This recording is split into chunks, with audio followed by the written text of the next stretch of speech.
If you're anything like me, the last thing you want to be doing as the days start to heat up here in the summer is to be on your hands and knees pulling weeds. A couple strategies to really reduce weed pressure in the garden. Two main strategies are to use a mulch such as grass clippings or wood chips or whatever you have available to you that is organic material that you can place down on the soil that will continually break down and put pressure on those weeds not to grow up through that material, and also to plant a living mulch. So as you can see behind me, I have a fig tree here, another fig tree here. If we look behind me, you can see this is a squash plant growing right here. I have a cucumber growing in here as well.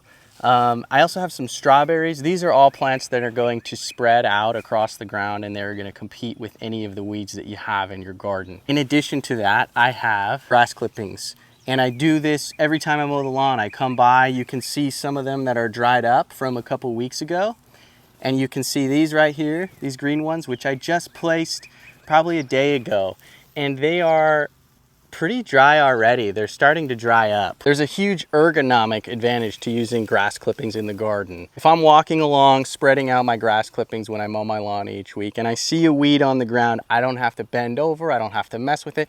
As long as it's just starting to emerge and it's not super long, and I know that these grass clippings are gonna cover it up sufficiently, I can just spot that weed and drop these on the ground from a standing height. There's no bending over, there's no pulling, there's no struggle here in the heat of summer. I do have a few exceptions to the rule of not pulling weeds and just covering them with a mulch of some kind.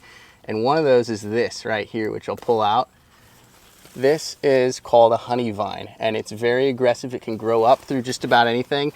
And if you let it take over, it will. And it will produce these massive seed pods that spread throughout your garden. Don't ask me how I know that. It's something that's very aggressive in the garden, and you want to be careful of, you know, maybe you have in your garden those one or two really invasive species that even with a mulch of some kind, if you see them, you know they're just going to take over. So those probably best to pull those out, but then still cover the area with a pretty thick layer of whatever mulch you're using. Here's a good look at this bed, and as you can see, I've got the squash plant, I've got the strawberry, which sends out runners. There's one right here, and the bed isn't completely devoid of weeds. There's still little things like this crabgrass coming up, but as you can see, I've covered it with this mulch right here. And you can see that this fig tree and this fig tree over here are doing really well, even though there's a lot of other plants growing in here with them. That's a cucumber, that's a squash. There's a bunch of flowers that I've planted on that backside because the side right up against the house had a lot of that honey vine and the really aggressive weeds coming up. So I really wanted to suppress that area with some things that could help the pollinators and keep the weeds down. Here's a look at the edge of this bed where right in front of me, you can see this is what it would look like if I did nothing. Weeds would just kind of take over. You can see this is where I'm covering with grass clippings, and the area is pretty suppressed. There's not many weeds growing there. I have this squash right behind me, growing pretty well. And to my right, I have sweet potatoes growing as well. Those are two vining crops that are really going to take over an area and help to reduce that overall weed pressure. Up along the edge of the grass there, I have strawberries as well, which send out runners and they spread and also help to reduce weed pressure. Here's another area of the garden, which was originally just a rose bed, and it had these rose plants here, a couple other grasses planted, but there wasn't much else, and there was a lot of bare open soil. What I did was in that bare open soil, I planted this vining squash, and it's kind of spread and taken over throughout this bed.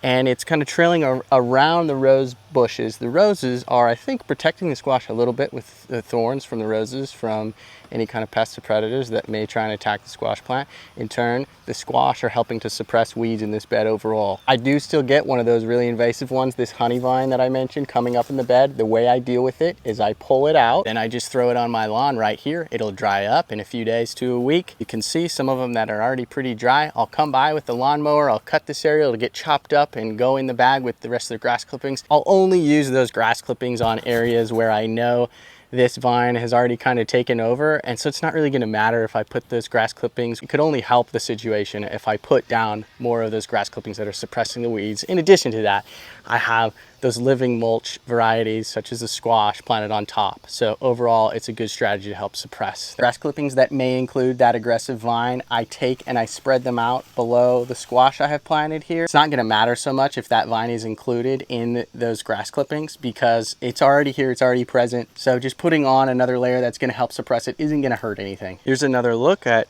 this squash plant planted right up next to roses. It's taking over throughout here. I do still get the occasional honey vine here coming up that I need to pull out and throw onto my lawn, but it is significantly reduced from last year when I didn't have any squash planted in here and this was all just bare soil. With any of these strategies that you adopt, you are going to need to think about the long-term solution to suppressing your weeds. Here in my side yard, you can see I have a ton of weeds growing.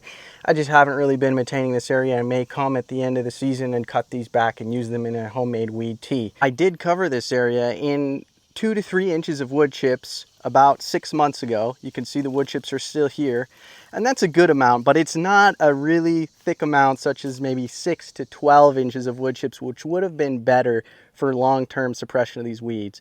But even if I spread, a couple feet of wood chips here in this area, you're still going to get weed seeds blowing in on top of those wood chips. As the wood chips break down, there's going to be some soil that they can grow into, and you're going to have weeds again, no matter what you do. With a weedy area like this, it's a long-term solution that you need to be thinking of. The two strategies are either to continually cover the area with something like wood chips or grass clippings, or plant something in that area that you want instead of these weeds, such as the squash, the sweet potatoes, strawberries, anything else that can vine out and really cover the area. Ideally, you adopt both of those strategies and you use things like these wood chips, and you also plant abundantly and really densely to help cover the area and suppress weeds in your garden.